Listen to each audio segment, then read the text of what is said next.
Hello po sa lahat. Welcome po sa ating channel, Mr. J, the PWD, ang taong may kapansanan pero may pangarap sa buhay. So bago po ang lahat, be sure na nakalike po kayo at follow or subscribe sa ating channel at syempre pakishare po ng ating video. So ngayon pong araw na po ito ay gusto ko lang pong i-share yung aking mga opinions and thoughts, no? Kasi parang marami pa ang wala pa talagang alam or natin alam baka bulag-bulagan lang din, di ba? Unang-una, nais ko magpasalamat sa ating Panginoon dahil binigyan po tayo ng malakas na pangatawan upang patuloy tayo sa ating mga ginagawa. Pangalawa, yung ating mga viewers na sumusuporta sa akin, na mula noon hanggang ngayon, andyan pa rin sila. Ayan. At syempre, yung mga nakilala natin sa social media, shoutout po sa inyong lahat. So ngayon, gusto ko lang ibahagi, no? Kasi marami na talaga ngayon na mga tao sa social media na kumbaga sarcastic. Gusto ko lang ipaalam sa inyo, ako si Mr. J, the PWD. Huling pangalan pa lang, PWD, meaning Persons with Disability. Pero bakit may mga taong patuloy na nanglalait? Kesyo duling ako o kung ano man ang nakikita nyo sa akin na nilalait nyo ako.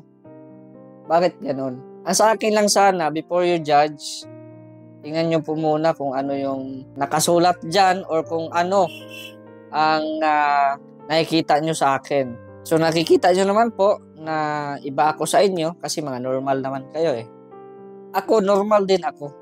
Normal lang po tayo. Tayo po ay pantay-pantay lang po tayo na naninirahan dito sa mundong ibabaw. No? Pantay-pantay lang po tayo. Pero meron kasing classification. Di ba? May mga normal, meron ding may mga kapansanan. Pero kahit ganun pa man na pinaghihiwalay po tayo, pero sa mata ng Diyos, pinag-iisa po tayo.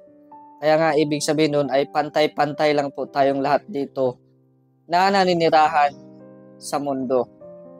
May trabaho ka, ako may trabaho ako. Di ba? May puso ka, ako meron din akong puso. Lahat, no? Siguro yung kapugian, no? Wala ako. Pero sa mata ng Panginoon natin, ay pogi ako sa Kanya. No? So, ang sa akin lang, no, bawas-bawasan na po natin yung pagiging better natin kasi nga magpapasko na, ilang days na lang. 6 days na lang, no?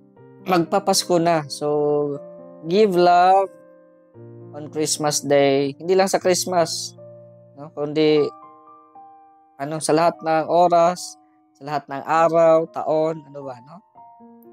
Lahat po tayo ay pantay-pantay, no? Kaya sana maramdaman din po namin na kahit may kapansanan kami, maramdaman din po namin kung ano yung pagmamahal nyo na pinakita nyo din po sa amin. No? Ako ay isang PWD, pero pasalamat sa Panginoon dahil hindi ako yung taong hindi makalakad, hindi ako yung taong hindi makapagsalita, hindi ako yung taong hindi makakita. No? Ako ay isang normal. Normal na pinanganak, pero sa physical na anyo, maraming kakulangan. Yung mata ko ay duling or cross-eyed. Yung kamay ko hindi kumpleto. Yung isang paa ko ay disabled, parang siya, nabali, or ano ba yung tawag dyan? No? So, maraming nagsasabing, bakit hindi mo ipa-opera yung mata mo? Ang sagot ko, mayaman ba ako? Mayaman ba ako? May pera ba akong panggastos? Di ba? At saka, tanggap ko na ganito ako. Pasalamat niya ako dahil, yun nga, marunong ako magsalita, maglakad, no? Marunong magsulat. At I'm proud of myself na nakagraduate ako, no?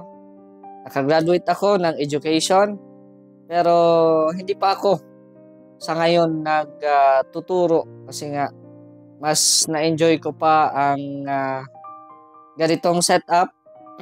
mas na-enjoy ko pa ang pagiging vlogger at mas na-enjoy ko pa yung aking mission ngayon dito sa mundong ibabaw na tumulong sa abot ng aking makakaya, no, sa mga kapwa ko PWD at sa mga may hirap na mga mamamayan dito sa sarili naming lugar, no. Pagiging isang charity vlogger ay hindi madali. Sino po sa inyo ang nakakilala ng isang charity vlogger na may kapansanan? So i-comment nyo dyan sa comment section, itag nyo, no? Kung na-inspire po kayo, sundan ninyo yung mga yapak na yan kasi kaming mga may kapansanan, ginagawa namin yung tama at syempre yung makapagpasaya ng mga viewers natin dito sa social media, mapa Facebook, YouTube, or TikTok, no? So, kaming mga may kapansanan, may karapatan din po kami dito sa mundo, no? Kami ang magbibigay ng magandang impluwensya sa mga taong nawawalan na ng pag-asa. Kaya sa mga kapwa ko PWD, yun nga, maging matatag at patuloy na manalangin sa Diyos, sa ating Panginoon, para tayo ay gabayan at bigyan ng kalakasan, no? Na patuloy tayong mananampalataya sa Panginoon. At sa mga taong minamahal kami, yung mga may kapansanan, maraming salamat po sa inyong walang sawang pagsuporta sa amin, sa mga kapwa PWD, no? Sa mga proud sa amin, sa aming mga nagawa, syempre sa aming nakamit po ngayon. So proud po kayo. So maraming salamat din po sa inyo. So sa mga natin dyan, mga bashers, ingat lang po kayo kasi meron baga tayong batas sa mga PWD. So ayan po yung Republic Act 7277. Yan po yung Magna Carta for Disabled Persons, no? Nandyan po sa Republic Act na yan ang pagtuturing sa kapwa na pantay-pantay, no? Bawal manghusga, bawal niyong husgahan kaming mga PWD kasi lahat po tayo ay pantay-pantay. So, thankful talaga ako dahil binigyan ako ng Panginoon ng kakayahan upang mabuhay sa mundo, upang magbigay ng kasiyahan sa inyo, di ba? So, may din kami, may lugar din kami, mga may kapansanan, no? Hindi lang po kayong mga normal. So, kami din, sa abot ng aming makakaya, ginagawa namin. Napansin ko nga lang din, no? Na mas mabuti pa yung may kapansanan kasi nagsusumikap kumpara doon sa mga walang kapansanan na palagi na lang nakaasa sa magulang, palagi na lang nagbibigay ng sakit ng ulo sa magulang. Mas nakaka-proud pa ang mga may kapansanan kaysa sa mga normal, no? Kadalasan, no? Or karamihan, no? So dahan-dahan lang po kayo sa inyong mga negative comments about sa akin o sa mga kapwa natin PWD kasi nga po ay meron po tayong batas, no? RA 727 o Magna Carta for Disabled Persons. At yan po, ang layunin ng batas na po yan, ang maprotektahan po kami na mga may kapansanan. So, yan pong batas na yan ay meron pong mga karapatan yan, no? May mga karapatan. For example na lang, yung trabaho. So, pasalamat tayo sa gobyerno dahil yung ibang mga may kapansanan, binibigyan nila ng trabaho at para din maipakita na kahit may kapansanan sila, ay kaya nilang magtrabaho, no? Salamat din sa gobyerno or kahit anuman yung mga trabaho na gustong pasukin nila. Kagaya ko, ang pagiging vlogger ay isang napakahirap din na trabaho. Bakit? Unang-una, hindi ka pwedeng mag-video nang walang pahintulot. Akala nila madali lang ang vlogger kasi video doon, video dito. Hindi po yun ganon. Bawal kang mag-video, lalo na sa aming mga ginagawang adikain na tumulong. Bago kami tumulong, ay sinusure namin na alam ng mga government official na andyan kami. Alam ng mga kapitbahay na ayan, bibisitahin namin yung isang tao. para for the safety na din, no? At syempre, yung mga private na mga problema ng aming na-vlog ay hindi po namin sinasali doon. For the safety na din po yun. Ayan. Yan po yung pinakamahirap. Pangalawa, katapos naming mag-video, i-edit pa namin yan. So, ang pag-i-edit namin, kalaan kami sa cellphone or kung ano man ginagamit, no? Sa akin kasi cellphone. So, nakalaan ako sa pag-i-edit mga 1-2 hours, no? Nakatutok sa cellphone. So, grabe ang hirap, no? Sa pag-i-edit pa lang, no? Tapos, pag-upload na namin, minsan wala pang views, no? Pero, tuloy-tuloy lang. So, yan. Yung pagiging vlogger ay isa po yung trabaho, no? Kaya wag nyo pong maliitin na kesyo vlogger lang kami, no? Kung walang vlogger, wala po kayong mapapanood na mga magagandang malabas, magagandang lugar, wala po kayong makikitang mga papagood vibes na mga video, or kung ano man yung mga nakikita nyo sa social media, wala po yan kung wala kaming mga vlogger. Pangalawa sa karapatan po ay edukasyon. Proud ako sa mga taong may kapansanan na nakapagtapos ng pag-aaral. Ako, isa na din ako sa example na nakapagtapos ako ng pag-aaral dahil sa aking pagsusumikap. No?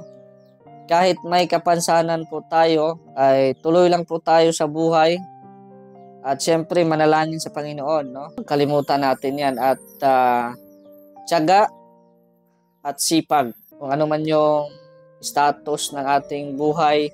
At syempre, may kukumpara ko din na mas mabuti pa yung may kapansanan nakapagtapos ng pag-aaral kaysa yung mga normal. No? Na maagang nakapag-asawa or yung iba nawawala na ng pag-asa. So, yan. Ang sa akin lang talaga pakatatag at syempre focus ka kung anong gusto mo sa buhay mo. So, ayan ako, nakagraduate ako at tayo na nga. Nagagamit ko pa rin yung aking pagiging isang teacher sa pagbablog ko ngayon. No? Yung mga natutunan ko sa pag-aaral ay na-share ko din sa mga binablog po natin, no? Nabigay din po tayo ng mga importansya, mga pampagood vibes, no? Ayan, no? Marami pang mga karapatan ang mga katulad namin mga PWD. So, yan lang po yung talagang aking isi-share muna sa ngayon, yung trabaho at saka yung edukasyon, no? Kahit anumang sitwasyon natin sa buhay, kung kaya natin kilos tayo.